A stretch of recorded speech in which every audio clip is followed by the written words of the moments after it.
আসসালামু আলাইকুম। চলে আসলাম আমি একটি সেলফি স্টিক নিয়ে। তো আমি আজকে আপনাদেরকে দেখাবো যে এটা আসলে কিভাবে ব্যবহার করতে হয়। এটা সেলফি স্টিক প্লাস ট্রিপড হিসেবেও ব্যবহার করা যাবে। আপনারা হয়তো অনেকেই জানেন না যে সেলফি স্টিক আসলে কিভাবে ব্যবহার করতে হয়, অথবা সেলফি স্টিককে ট্রিপড বানিয়ে কিভাবে ভিডিও শুট করা যায়।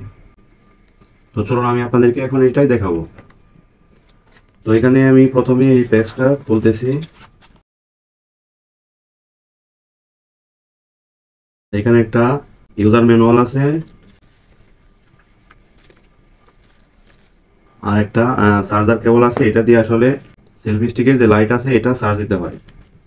তো এই হচ্ছে সেলফি স্টিক। প্রথমে আপনারা এটা এখান থেকে লুজ দিয়ে নেবেন, তারপর এটা সোজা করবেন। তো এখানে দেখুন একটা লাইট আছে, এখানে পেছনটাতে সুইচ দেওয়া আছে।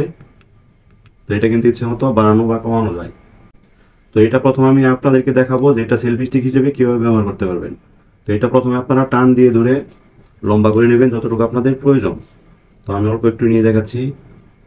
তো এরপর আপনারা এটা শক্ত করে আটকে নেবেন, যেহেতু এটা আমরা লুজ দিয়েছিলাম। তো এখানে এখন মোবাইলটা বসাবো। তো এই দুইটা প্রথমে উঠিয়ে নেব। তো এটা দেখুন উপর দিকে টান দিলে কিন্তু লম্বা হচ্ছে। তো এই মাঝখানটাতে আমাদের মোবাইলটা বসাতে হবে। তো আমি এখানে মোবাইলটা বসিয়ে নিচ্ছি।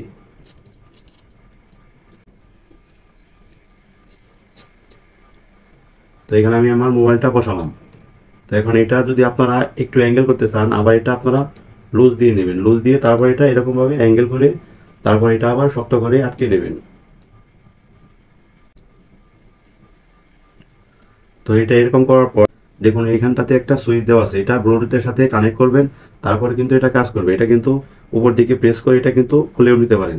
তো যাই হোক আমি এটা খুলতেছি না, এটা লাগিয়ে রাখতেছি। এখানে প্রথমে চাপ দিয়ে ধরবেন। তো এখানে প্রথমে চাপ দিয়ে ধরার পর দেখুন এখানে কিন্তু একটা বাতি জ্বলতেছে নিতেছে। তো এটা আপনারা যখন ফোনের ব্লুটুথ অন করে সার্চ করে এই ডিভাইসটার সাথে কানেক্ট করবেন, তারপর থেকে কিন্তু এটা কাজ করবে।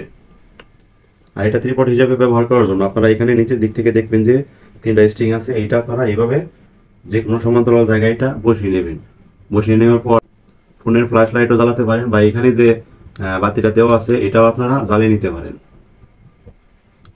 এরপর কিন্তু এটা আপনারা ভিডিওর কাজেও ব্যবহার করতে পারেন। দেখুন এটা কিন্তু সমান্তরাল একটা জায়গায় আমি কিন্তু বসিয়ে রেখেছি।